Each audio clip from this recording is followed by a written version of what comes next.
Assalamualaikum warahmatullahi wabarakatuh. Berjumpa lagi dengan saya, Ganesha Samputri Perdana dari SDN Solosari 1, CGP Angkatan 7, Kabupaten Kediri, Jawa Timur, akan menampilkan tugas dari modul 2.3 Aksi Nyata Coaching Supervisi Akademik yang terdiri dari 3 tahapan, yaitu tahapan pra-observasi, observasi, dan pasca observasi.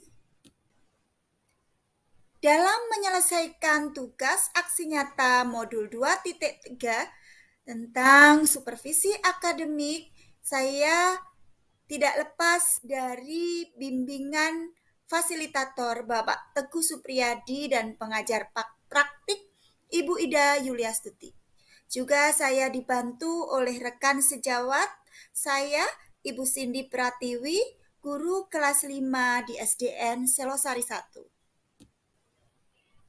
Dalam kegiatan supervisi akademik yang saya lakukan terdiri dari 3 tahapan. Yang pertama ada pra-observasi, tahap yang kedua ada observasi, dan yang ketiga ada tahap pasca observasi. Berikut tahapan pra-observasi yang dilakukan sebelum melakukan kegiatan observasi. Assalamualaikum Bu Cindy. Waalaikumsalam warahmatullahi wabarakatuh, Bu Ganesha. Apa kabarnya Bu Cindy pada pagi hari ini? Alhamdulillah sehat. Bagaimana kabarnya Bu Ganesha? Alhamdulillah saya juga sehat dan baik Bu Cindy. Begini Bu Cindy, seperti yang saya sampaikan pada minggu lalu ya, bahwa saya mendapat tugas supervisi akademik, dan alhamdulillah kemarin kita sudah sepakat ya Bu Cindy. Bu Cindy bersedia untuk saya membantu saya untuk proses menyelesaikan tugas supervisi akademik. Ya Bu Ganesha, saya juga merasa senang bisa belajar dengan Bu Ganesha.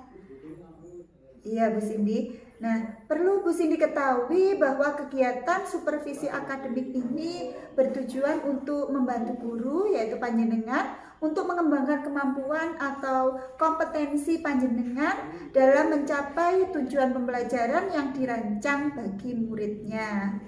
Siap Bu. Nah Bu Cindy, dalam kegiatan supervisi ini ada 3 tahapan yang perlu dilalui. Yang pertama ada pra-observasi, kemudian yang kedua observasi, dan yang ketiga pasca observasi. Dan hari ini kita akan melakukan tahapan yang pertama, yaitu tahapan pra-observasi sebagai persiapan awal sebelum Bu Cindy melakukan kegiatan pembelajaran agar lebih siap dan percaya diri sehingga bisa memberikan pembelajaran yang terbaik untuk murid-murid panjenengan. Siap, saya akan berusaha semaksimal mungkin. Ya, terima kasih Bu Cindy. Nah, kita mulai nggih Bu? Nggih. Dari percakapan hari ini, kalau boleh tahu Bu Cindy, apa harapan Bu Cindy? Harapan saya Bu Nisa dari diskusi kita terkait pelaksanaan supervisi ini, saya bisa meningkatkan kompetensi saya dalam melaksanakan proses pembelajaran di kelas. Iya benar Bu Cindy. Untuk kegiatan supervisi besok Bu Cindy, materi apa yang ingin Bu Cindy sampaikan? Tentang apa materinya? Materinya yaitu tentang siklus air mata pelajaran IPA. Terkait dengan materi IPA tersebut Bu Cindy, apa tujuan pembelajaran yang ingin dicapai dalam supervisi besok? Tujuan pembelajarannya yang pertama Bu, melalui kegiatan pengamatan, nanti siswa mampu menjelaskan terjadinya siklus air dengan baik. Lalu yang kedua, melalui kegiatan menggali informasi dari segala sumber bacaan, siswa dapat membuat sebuah bagan sederhana untuk menjelaskan siklus air. Itu Bu. Jadi ada dua tujuan pembelajaran Bu. Dengan melakukan pengamatan tadi siswa dapat menjelaskan siklus air Iya, terjadinya. tentang penjelasan tentang pengertian dari siklus air atau terjadinya siklus air. Kemudian yang kedua dengan membaca, ya. Jadi siswa membuat bagan sederhana tentang siklus air. Ya, Bu Cindy. Nah, Bu Cindy, pertanyaan berikutnya, apa area pengembangan yang ingin Bu Cindy capai dalam kegiatan pembelajaran besok tentang materi siklus air itu? Untuk area pengembangannya, Bu, besok saya ingin melakukan sebuah penerapan pembelajaran berdiferensiasi dengan mengintegrasikan KSE. Iya, betul Bu Cindy. Jadi pembelajarannya besok berkaitan dengan pembelajaran berdiferensiasi dengan terkait dengan atau terintegrasikan dengan KSE ya Bu Cindy. Kemudian apa yang sudah Bu Cindy siapkan untuk kegiatan supervisi besok, dalam supervisi pembelajaran besok Bu Cindy? Yang pertama ada RPP Bu, RPP yang berdiferensiasi, lalu ada LKPD, ya. ada alat atau media sebuah proyektor, alat peraga, dan juga asesmen atau penilaian, evaluasi. Kemudian pertanyaan berikutnya Bu Cindy, bagaimana rancangan pembelajaran yang ingin Bu Cindy terapkan? Mungkin strategi, model atau metodenya itu bagaimana Bu Cindy? Kalau besok dalam pembelajaran saya, strateginya adalah berdiferensiasi konten dan berdiferensiasi produk. Itu Bu yang ingin saya terapkan. Lalu saya juga mau menerapkan 5 kompetensi: kesadaran diri, manajemen diri, kesadaran sosial, keterampilan berelasi, dan juga mengambil keputusan yang bertanggung jawab. Untuk modelnya besok saya pakai model ceramah, lalu berkelompok, berdiskusi itu, lalu penugasan, serta membuat sebuah produk. Ya, Bu Cindy. Jadi pembelajaran yang besok panjenengan lakukan yaitu pembelajaran berdiferensi itu tadi dengan menggunakan strategi kontennya dari apa Bu Cindy? YouTube? Dari YouTube. Ya, dari YouTube. Kemudian juga berupa produknya berupa apa Bu Cindy nanti? Nanti untuk produknya saya ada Birama, keinginan saya mungkin. Ya. Ada Birama, lalu ada poster, yang kedua ada bagan, sebuah peta konsep. Nanti terus untuk yang digital Bu, saya mau buat anak-anak itu membuat sebuah poster dari Canva, platform Canva. Menarik sekali Bu Cindy, pastinya anak-anak antusias sekali besok Amin. Setelah saya mendengarkan semua persiapan Bu Cindy tadi, tentunya anak-anak pasti itu ya sangat bersemangat, apalagi kalau diajak berkelompok kemudian ada produknya, itu tentunya anak-anak sangat antusias sekali. Nah, kira-kira kapan rencananya Bu Cindy akan melaksanakan pembelajaran tersebut? Secepatnya Bu Ganesha, mungkin besok hari Senin tanggal 22 Mei 2023.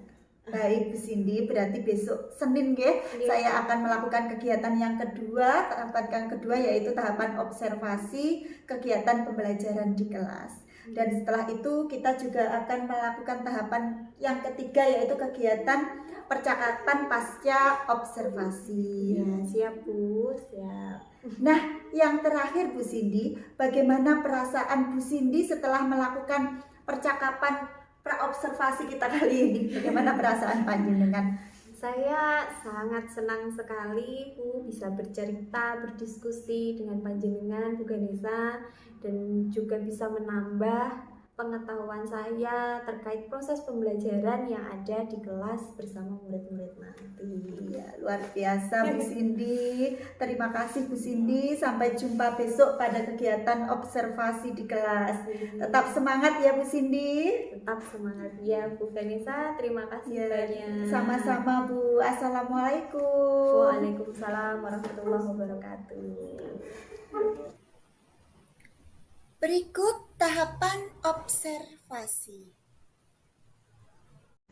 Assalamualaikum warahmatullahi wabarakatuh.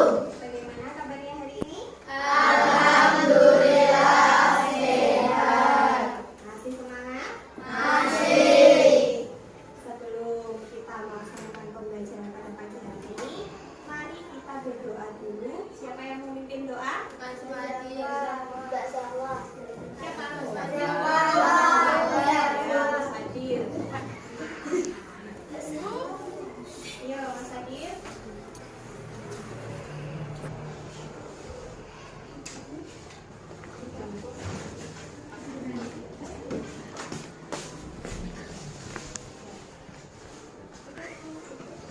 Siap, berdoa mulai.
Terima kasih. Nah, setelah berdoa supaya lebih semangat, kita nyanyi dulu sama-sama ya. Masih ingat lagu ini? Masih. Bareng-bareng kita nyanyi.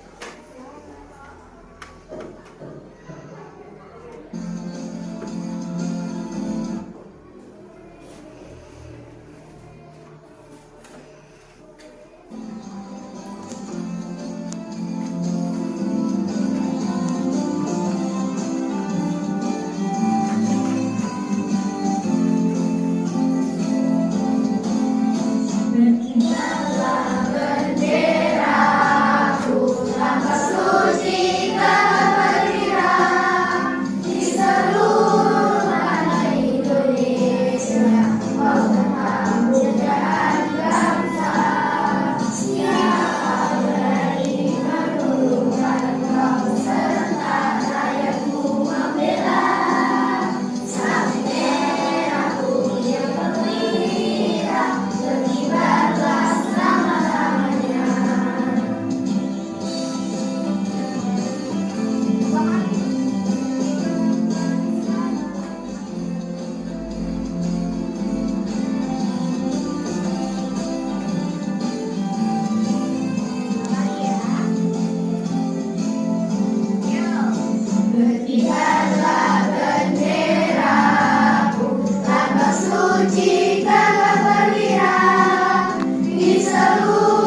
pembelajaran pada pagi hari ini masih sama kayak yang kemarin. Kemarin kita udah belajar tentang manfaat air bagi manusia, bagi hewan, dan bagi tumbuhan. Kalau bagi manusia kemarin untuk pembangkit listrik, apa lagi? Minum. Ya, kalau untuk tumbuhan fotosintesis. Nah, sekarang Bu Cindy mau tujuan pembelajaran hari ini. Tujuan pembelajaran kita pada pagi hari ini yaitu melalui kegiatan pengamatan nanti kalian bisa menjelaskan terjadinya siklus air dengan baik dan menggali informasi dari sumber bacaan sehingga kalian bisa membuat sebuah bagan sederhana untuk menjelaskan siklus air. Sudah siap belajar? Sampun. Kira-kira ada yang tahu nggak? Dari mana sih asalnya air? Dari sungai. Dari mana? Dari danau. Dari laut. Dari hujan. Dari mana? Dari Allah. Sumur. Dari sumur. Terus bagaimana ya alam menjaga ketersediaan air supaya air itu terus tetap ada dari masa ke masa? Menggunakan dengan secukupnya.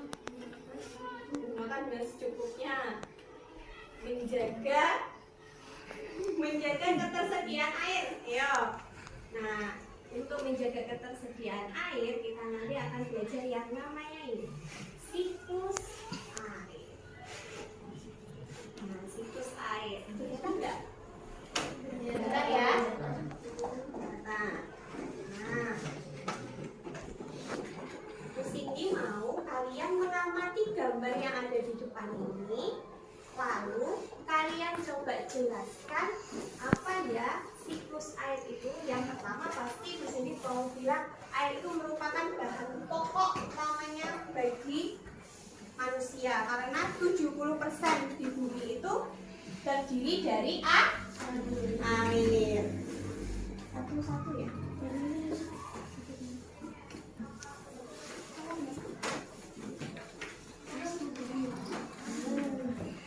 70% bumi terdiri dari air. Seperti kemarin kelompoknya masih tetap sama ya, yang kayak kemarin. Nah, siklus air itu merupakan kebutuhan pokok yang sangat dibutuhkan makhluk hidup untuk bertahan hidup. Nah, air di bumi itu mengalami yang namanya disebut siklus air. Ada di depan kalian ini namanya siklus air. Di mana siklus air itu artinya adalah sirkulasi air dari atmosfer atau biasanya kalian sebutnya langit itu menuju ke bumi dan kembali lagi ke atmosfer atau langit. Nah, dalam siklus air ini ada banyak sekali tahapan. Tahapannya ada evaporasi, ada kondensasi, ada filtrasi. Terus kalau yang tumbuhan-tumbuhan ini yang menguap namanya transpirasi. Oke, fungsinya air kemarin untuk manfaatnya air kemarin untuk makan, mandi, minum, irigasi, banyak ya. Nah, coba dilihat gambar yang ada di kertas yang baru saya kasih bagi.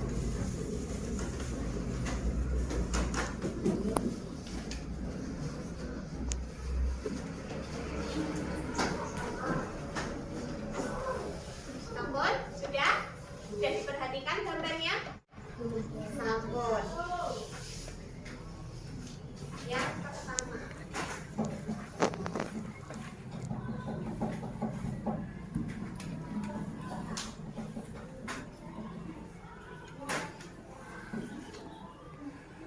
coba perhatikan gambar yang ada di kertas kalian masing-masing. Lalu ceritakan gambar di atas apa yang terjadi? Mbak Eva mau menjelaskan atau bercerita dari gambar yang kamu lihat?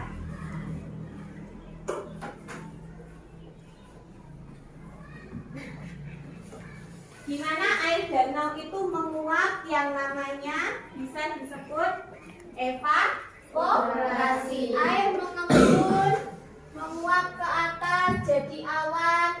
Ini namanya evaporasi. Nah, awan-awan ini nanti akan mengumpulkan titik-titik air dalam pengembungannya, lalu ditarik oleh angin sehingga menjadilah titik-titik air ini yang menguap, disebut kondensasi. Nah, kondensasi ini air ini nanti akan turun lagi ke laut, ke danau, ya, ke laut lagi. Nah, terus dari dataran tinggi ke dataran yang rendah, lalu kembali lagi menguap, kembali lagi mengembun, ya kan? Mengembun, menguap, lalu turun lagi, kembun. Jadi terus itu namanya siklus. Jadi air yang ada di bumi menguap ke atas, jadi awan, namanya evaporasi. Terus langit ini, awan-awan ini terkena sinar matahari, akhirnya jadi hujan. Hujan turun ke bumi, ke sungai, ke laut, terus kemana lagi? Ke danau, naik lagi ke atas. Ini namanya sirkulasi air atau yang namanya siklus air. Di sini ada yang ditanyakan, teman. Nah, kalau sudah nggak ada yang ditanyakan, coba dilihat gambarnya. Berarti sudah bisa menceritakan, deh. Sudah bisa dilihat di buku kalian, buku tema halaman 9. Nah, buku temanya halaman 9. Halaman 9 kampung. Sudah. Di situ juga ada gambar tentang siklus air. Mengapa air itu selalu tersedia di bumi? Mengapa air itu selalu tetap tersedia jumlahnya meskipun sering di pantai? Nah, air laut, sungai, danau menguap akibat panas dari sinar matahari. Lalu proses penguapan ini disebut evaporasi. Tumbuhan juga mengeluarkan yang namanya uap yang disebut transpirasi.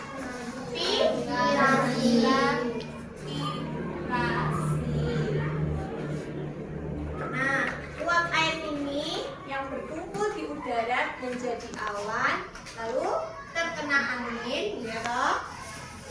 Terkena angin, akhirnya lama-lama menjadi hujan yang dinamakan kondensasi.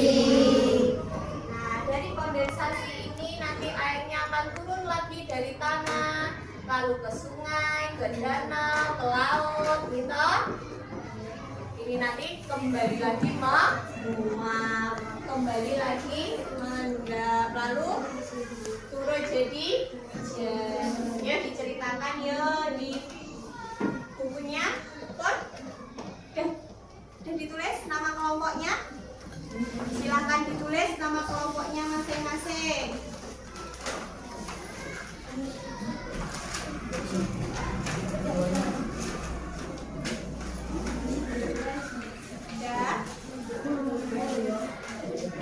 Ya, nama kelompoknya ditulis. Lalu diceritakan bagaimana proses siklus air dari gambar yang kalian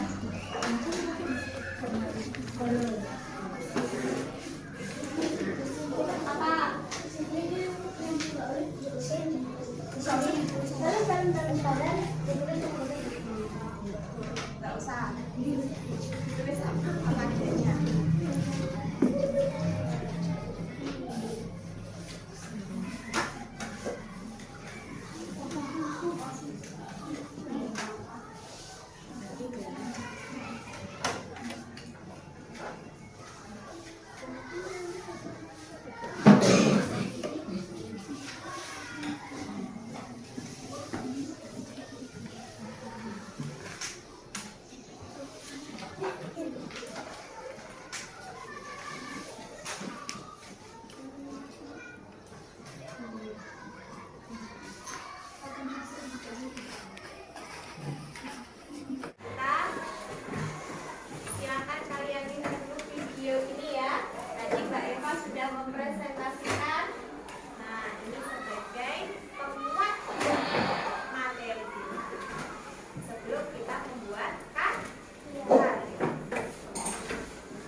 Assalamualaikum warahmatullahi wabarakatuh. Halo, ketemu lagi. Semoga selalu sehat dan semangat belajar ya. Nah, di video ini kita akan belajar tema 8, yaitu lingkungan sahabat kita. Subtema 1 untuk muatan IPA, kompetensi dasar 3.8. Nah, materi yang kita pelajari adalah siklus air. Oke, bagaimana ya terjadinya siklus air? Yuk kita pelajari dengan baik di video ini ya. Air memiliki peranan yang sangat penting bagi kehidupan semua makhluk hidup. Nah, berikut ini adalah fungsi air bagi tumbuhan. Bagi tumbuhan, air berfungsi atau bermanfaat sebagai bahan fotosintesis, pelarut zat hara, serta tempat hidup beberapa jenis tumbuhan. Sedangkan bagi hewan, air dapat bermanfaat untuk minum, membersihkan tubuh, tempat hidup beberapa jenis hewan, dan untuk produksi susu bagi hewan mamalia. Nah, sedangkan bagi manusia, air memiliki peranan dan manfaat yang banyak sekali. Yang pertama, untuk memenuhi kebutuhan minum, untuk keperluan rumah tangga seperti mencuci dan memasak, untuk membersihkan tubuh, untuk irigasi pertanian, bisa juga dimanfaatkan untuk jalur transportasi, serta sarana rekreasi dan olahraga air. Air selalu tersedia di muka bumi. Air selalu tersedia di muka bumi karena air dapat mengalami siklus. Siklus air dapat disebut juga dengan daur air. Siklus air adalah perputaran air secara terus-menerus dari bumi ke atmosfer, lalu kembali lagi ke bumi. Nah, siklus air ada 3 tahapan. Tahapan yang pertama adalah penguapan atau evaporasi. Pada tahap penguapan atau evaporasi, air di muka bumi menguap karena panas matahari. Lalu uap air tersebut akan naik ke atmosfer. Selanjutnya tahap kedua adalah pengembunan atau kondensasi. Pada tahap pengembunan atau kondensasi, uap air di atmosfer akan berubah wujud menjadi titik-titik air, awan, atau embun. Selanjutnya tahap ketiga adalah bentuk cairan atau padat dari perubahan udara, atau disebut juga dengan tahap presipitasi. Pada tahap presipitasi ini, titik-titik air akan turun ke bumi dalam bentuk hujan, hujan es, atau salju. Oke, siklus air melewati beberapa tahapan yang saling berkesinambungan.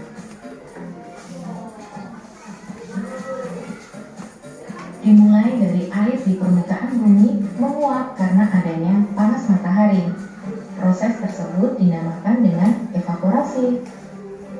Selain itu, tumbuhan juga melakukan penguapan yang disebut sebagai transpirasi. Hasil dari evaporasi dan transpirasi adalah uap air. Uap air di atmosfer akan mengalami kondensasi atau pengembunan menjadi titik-titik air, awan, atau embun.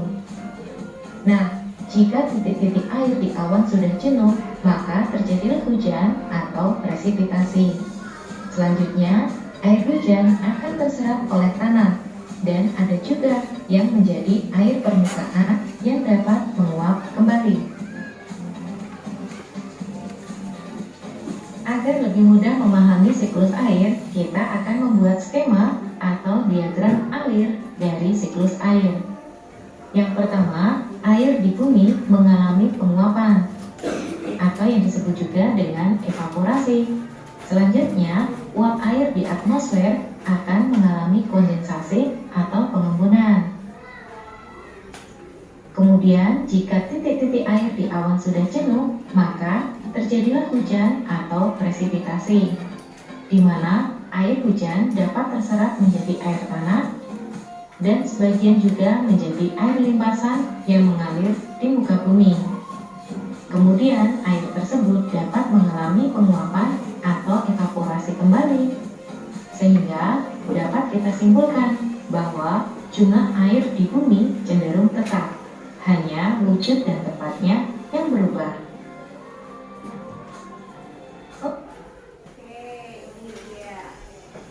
Dari ini dapat disimpulkan bahwa siklus air itu adalah apa? Sirkulasi air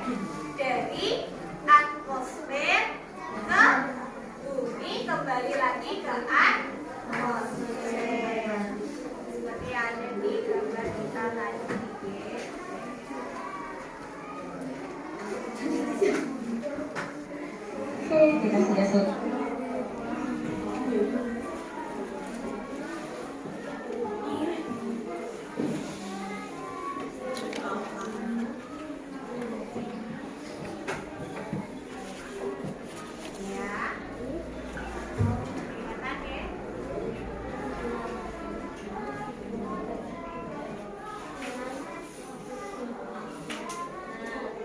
Ada evaporasi, ini adalah pengembunan dari air-air laut atau air tanah danau yang menguap menjadi awan karena adanya sinar matahari disebut evaporasi.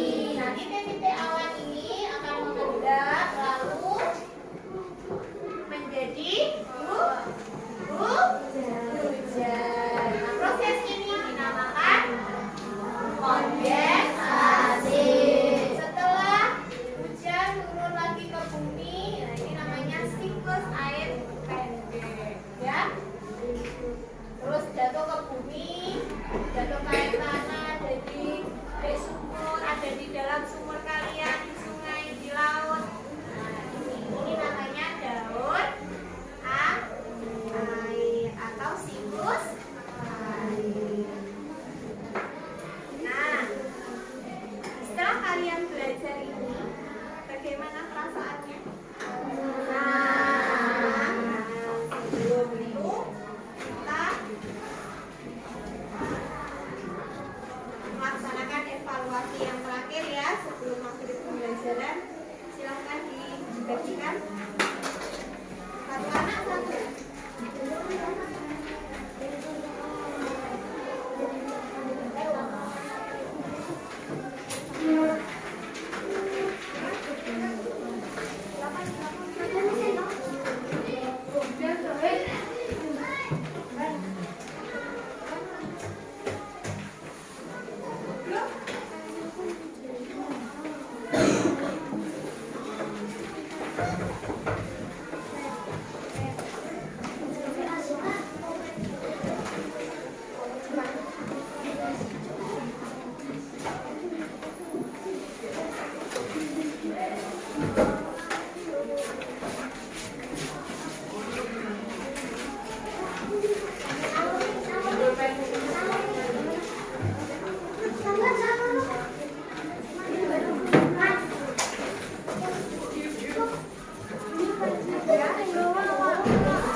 Ini jangan lupa nama kelompoknya di bawah ya.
air menguap menjadi awan yang dinamakan evaporasi.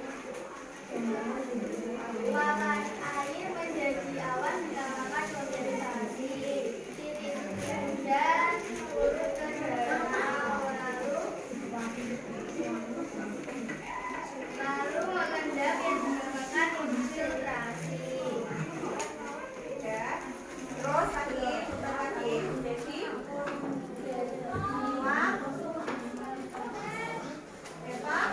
evaporasi.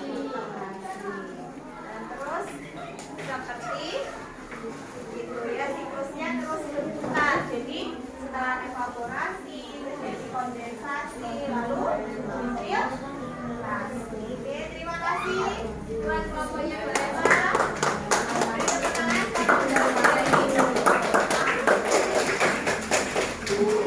Bagaimana anak-anak sudah selesai semuanya? Nah, sekarang silahkan dikumpulkan.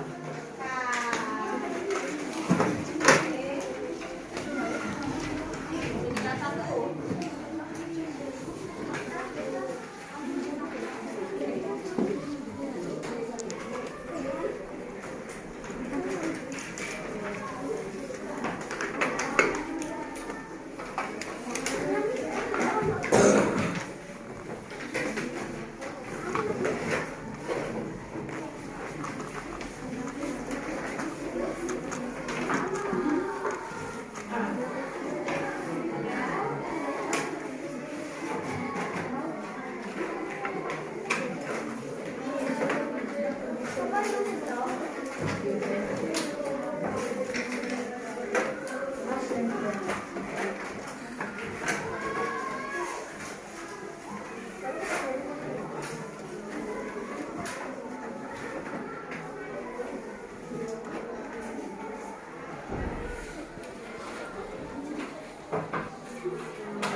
observasi.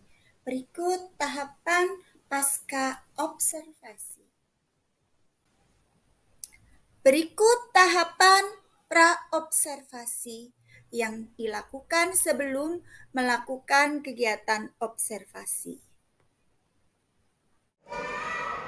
Assalamualaikum Bu Cindy.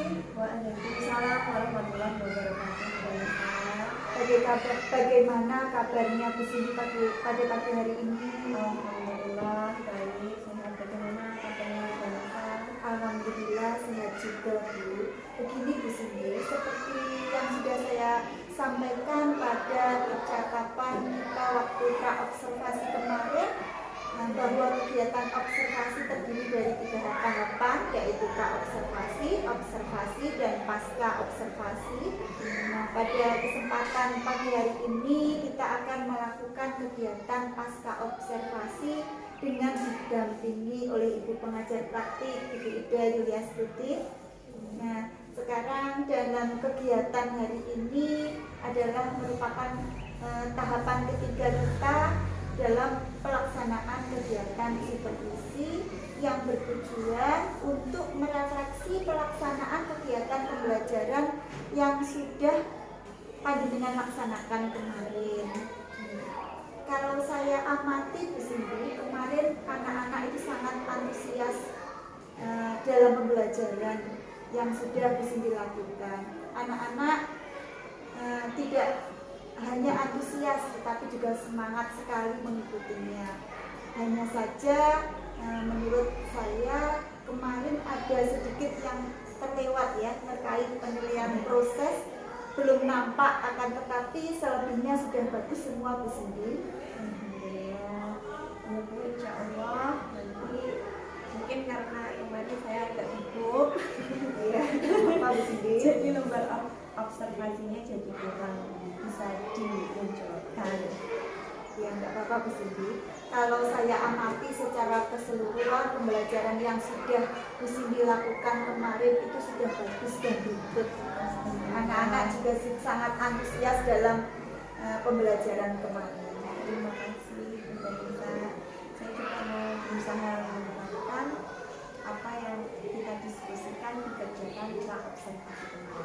Ya Bu Cindy, tentunya di pra-observasi kemarin sudah kita laksanakan dalam pembelajaran di observasi kemarin. Bagaimana Bu Cindy? Kita siap untuk melakukan kegiatan pasca observasi kali ini? Siap. Ya, langsung saja ya Bu Cindy. Tentunya Bu Cindy masih ingat dengan apa area pengembangan yang ingin panjenengan kembangkan di observasi kemarin Bu Cindy? Saya ingin mengembangkan di bagian pembelajaran berdiferensiasi, yaitu berdiferensiasi dalam konten, produk, dan juga mengintegrasikan KSP. Ya, lalu menurut Bu Cindy, apakah area pengembangan itu sudah tercapai atau sudah dilaksanakan dalam kegiatan pembelajaran kemarin Bu Cindy? Kalau menurut saya, kemarin sudah ada pemetaan kebutuhan belajar siswa, jadi menurut saya sudah. Terus juga saya sudah mengingatkan strategi konten, produk, serta mengintegrasikan KSE dalam kegiatan pembelajaran saya, sehingga anak-anak terlihat antusias, nyaman dalam pembelajaran dan juga semangat. Iya Bu Cindy, kemarin saya juga melihat dari strategi konten yang panjenengan berikan kepada anak-anak, ada yang melalui video ya kemarin, kemudian ada yang menggunakan bahan bacaan kemarin, kemudian sebuah bagian sederhana tentang siklus air gitu Bu Cindy.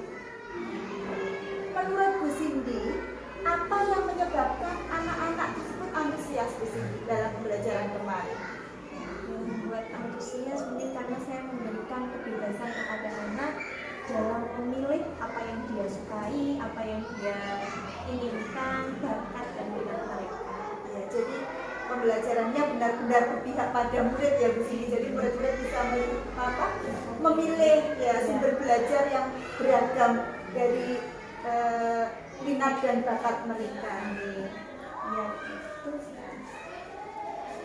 bagaimana Bu Cindy melaksanakan pembelajaran itu bagaimana? Apakah sudah dilaksanakan sesuai dengan target dalam perencanaan pada waktu praobservasi di sini? Apa sudah sesuai? Saya rasa sudah cukup sesuai mencapai target.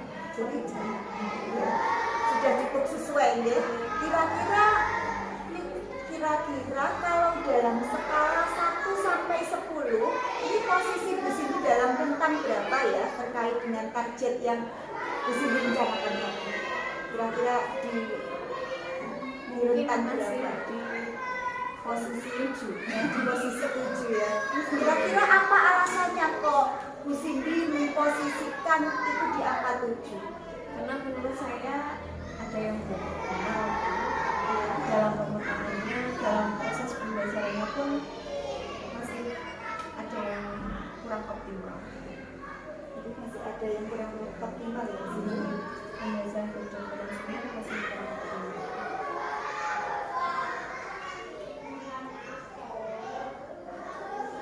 Oke Bu Cindy, lalu apa yang ingin Bu Cindy kembangkan untuk bisa berada di posisi yang lebih dari 7?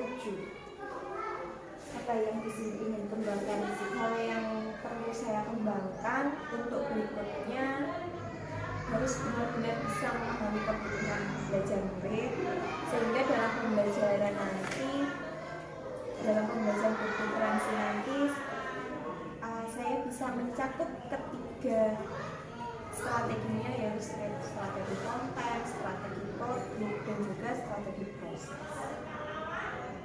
Ya, jadi bagus, luar biasa sekali di sini ya. Nah, kira-kira dari hal-hal yang perlu panjenengan kembangkan tadi, apa rencana ke depannya untuk bisa meningkatkan posisi Bu Cindy pada rentang di atas 7, 8, 9 tadi bagaimana? Apa rencana ke depannya yang akan Bu Cindy lakukan?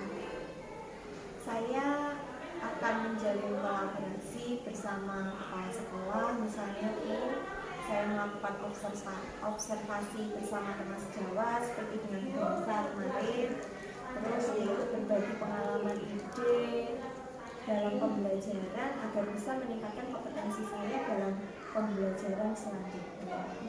Bagus Bu Cindy ya. Kemudian menurut Bu Cindy, hal baik apa yang sudah panjenengan laksanakan?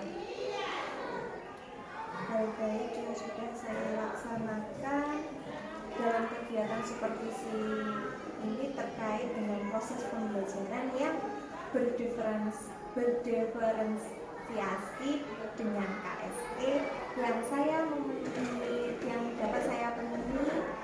Pemilihan belajarnya siswa dapat membuat siswa itu lebih fokus pada pembelajarannya, sehingga nanti dia dalam belajar itu bisa nyaman, aman, dan juga antusias. Ya, jadi biar anak lebih nyaman dan merasa senang dalam belajar ya Bu Cindy. Nah, menurut Bu Cindy nih, apa yang perlu ditingkatkan untuk mengembangkan pembelajaran tersebut? Yang perlu ditingkatkan dalam pengembangan pembelajaran tersebut berdiferensiasi ya Bu ya. Berarti saya harus bisa memahami kebutuhan belajar siswa dan menentukan strateginya dalam pembelajaran berdiferensiasi ini dengan tepat dengan materi pembelajarannya, serta terus menerapkan konsep kompetensi KSI dalam pembelajaran, sehingga itu anak-anak dapat belajar terus bermakna ya, belajar pada murid ya, yang benar-benar pembelajarannya itu berpihak pada murid ya. Mantap sekali di sini. Kemudian apa komitmen yang Anda ingin lakukan dengan pengembangan yang sudah panjenengan ingin tingkatkan tadi, komitmennya bagaimana? Komitmen panjenengan. Komitmen saya ya akan terus mengembangkan pembelajaran dan menerapkan pembelajaran berdiferensiasi dengan pengintegrasian KSE yang harapannya nanti mampu mengkoordinasikan mengakomodir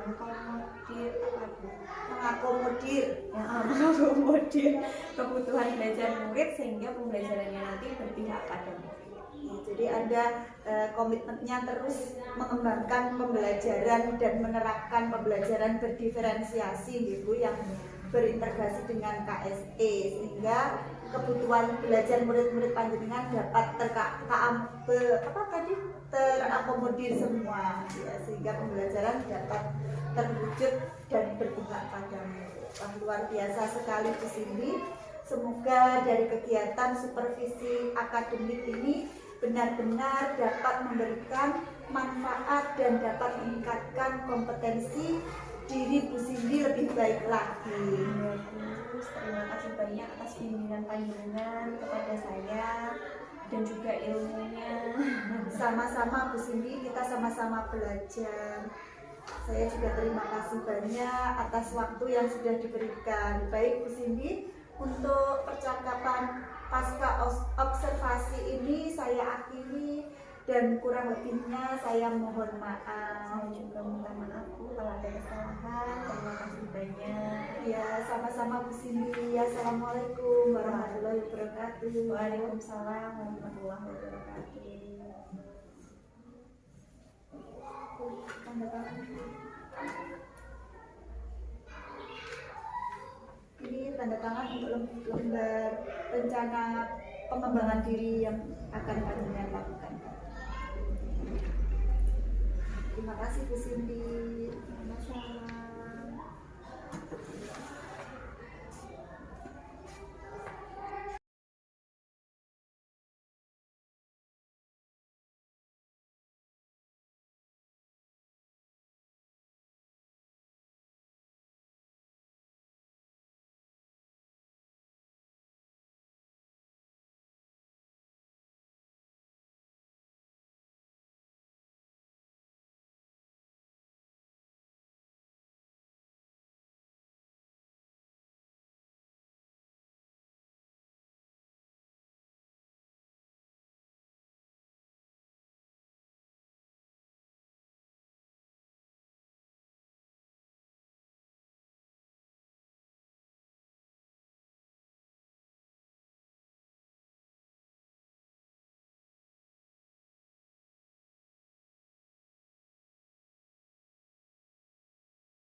Demikianlah praktek coaching supervisi akademik modul 2.3. Terima kasih. Salam Bapak Ibu Guru hebat. Assalamualaikum warahmatullahi wabarakatuh.